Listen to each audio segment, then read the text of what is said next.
Entra al Xiaomi.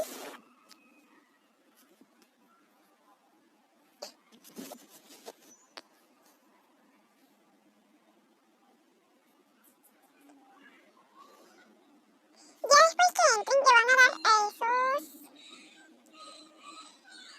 esos tres puntitos y ya le van a dar